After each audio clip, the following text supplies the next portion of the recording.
Hi welcome back to my channel. ఇప్పుడు ఈ వీడియోలో మలేషియాలో పండ్లు కూరగాయలు ఎలా అమ్ముతారో చూసేద్దాం రండి. ఉల్లిపాయలను చూడండి, నీట్గా తొక్కలు తీసేసి ఎలా పెట్టి అమ్మేస్తున్నారు. ఇవైతే ఇండియన్ ఉల్లిపాయలు. చాలా రోజుల తర్వాత ఇండియన్ ఉల్లిపాయలు అయితే దర్శనమిచ్చాయి మార్కెట్లో. బంగాళదుంపలు చూసారా, ఏకంగా కట్ చేసేసి ప్యాకింగ్ చేసి అమ్మేస్తున్నారు. ఎన్ని రకాల ఆకుకూరలు ఉన్నాయో చూడండి, ప్యాకింగ్లు చేసి నీట్గా అయితే కట్టి పెట్టేస్తారు. ఎన్ని రకాల వంకాయలు ఉన్నాయో చూడండి, వాటి రంగు సైజు చూసి రేట్ అయితే ఫిక్స్ చేసి పెట్టేస్తారు. నిమ్మకాయలు అయితే ఎంత పెద్దవిగా ఉన్నాయో చూడండి. ఇక్కడ విచిత్రంగా సీడ్లెస్ నిమ్మకాయలు కూడా అమ్ముతున్నారండి. రీసెంట్గా అయితే నేను కొన్నాను. టేస్ట్ అయితే మామూలుగానే ఉంది, కాకపోతే గింజలు లేవు అంతే. మలేషియాలో అన్ని ప్లేసెస్లో రోడ్ సైడ్ కూరలు పండ్లు అమ్మడం అయితే చాలా తక్కువ. కొన్ని ప్రదేశాల్లో మాత్రమే స్పెసిఫిక్గా రోడ్ సైడ్ మార్కెట్స్ అయితే ఉంటాయి. జొన్న పొత్తులు చూసారా, టేస్ట్ అయితే భలే ఉంటాయి. వెల్లుల్లిపాయల్లో కూడా చాలా రకాల వెల్లుల్లిపాయలు అయితే అమ్మేస్తారు. పెద్ద వెల్లుల్లిపాయలు, చిన్న వెల్లుల్లిపాయలు. వెల్లుల్లిపాయలు తొక్కలు తీసి కూడా ఒక బొట్టలో పోసి అయితే అమ్మేస్తారు. ఇక్కడ ఉల్లిపాయలు చూసారా, అది వేరే రకం ఉల్లిపాయలు. ఇక్కడ చూడండి ఎండుమిర్చి, ఎన్ని రకాల ఎండుమిర్చులు ఉన్నాయో. ఇదైతే చూడటానికి ఏదో కందగడ్డల్లా ఉంది, కానీ వాటి పేరైతే నాకు తెలీదు.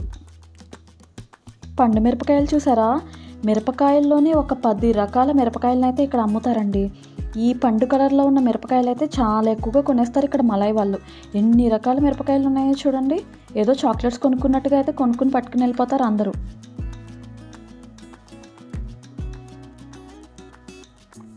కొబ్బరి బొండాలు చూడండి, ఎంత నీట్గా క్లీన్ చేసి ప్యాక్ చేసి పెట్టారో. మాకైతే ఇక్కడ మ్యాంగో సీజన్ రానే వచ్చేసింది. ఎన్ని రకాల మ్యాంగోస్ అమ్మేస్తున్నారో చూడండి, టేస్ట్ అయితే సూపర్ ఉన్నాయండి. ఇవన్నీ ఫ్రూట్ స్టాల్సే. మలేషియాలో దొరకని పండు అంటూ ఏది ఉండదు. చాలా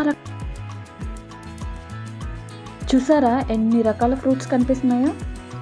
ఇప్పుడు ఈ కూలింగ్ డబ్బాలో కనిపిస్తున్న ఫ్రూట్స్ అయితే నీట్గా తొక్కలు తీసి క్లీన్ చేసి కట్ చేసి మరి ప్యాకింగ్ చేసి అయితే పెడతారు. ఎల్లో గుమ్మడికాయలు చూసారా ఎంత పెద్దవిగా ఉన్నాయో.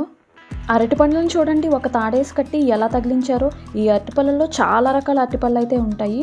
ఇలా పాడైపోకుండా పైకి అయితే కట్టేసి ఉంచుతారు. రేట్ ట్యాక్స్ చూసారా, 7 రింగెట్లు, 8 రింగెట్లు, 9 రింగెట్లు, అంటే మలేషియన్ కరెన్సీలో. ఇది మన మలేషియన్ కరెన్సీని ఇండియన్ కరెన్సీతో కంపేర్ చేసుకుంటే ఏదైనా కాస్ట్లీగానే అనిపిస్తుందండి.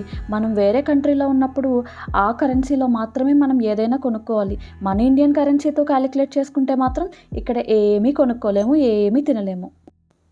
ఇవేంటో తెలుసా, వాటర్ యాపిల్స్, అంటే గులాబ్ జామ్ కాయలు, జంబారా కాయలు, ఏరియాని బట్టి అయితే పిలుస్తారు. ఇవి చాలా టేస్టీగా ఉంటాయి. ఎంత ప్రైస్ ఉన్నాయో చూసారా. మాలంక గ్రామాల్లో అయితే చాలా ఈజీగా దొరికేస్తాయి ఇవి. ఏం చేస్తాం, అవి కాసే టైంకి అయితే మేము ఇంట్లో ఉండం, కాబట్టి ఖచ్చితంగా కొనుక్కుని తినాల్సిందే. సమ్మర్లో బాగా దొరికే ఫ్రూట్ అయితే ఇదే మాకు.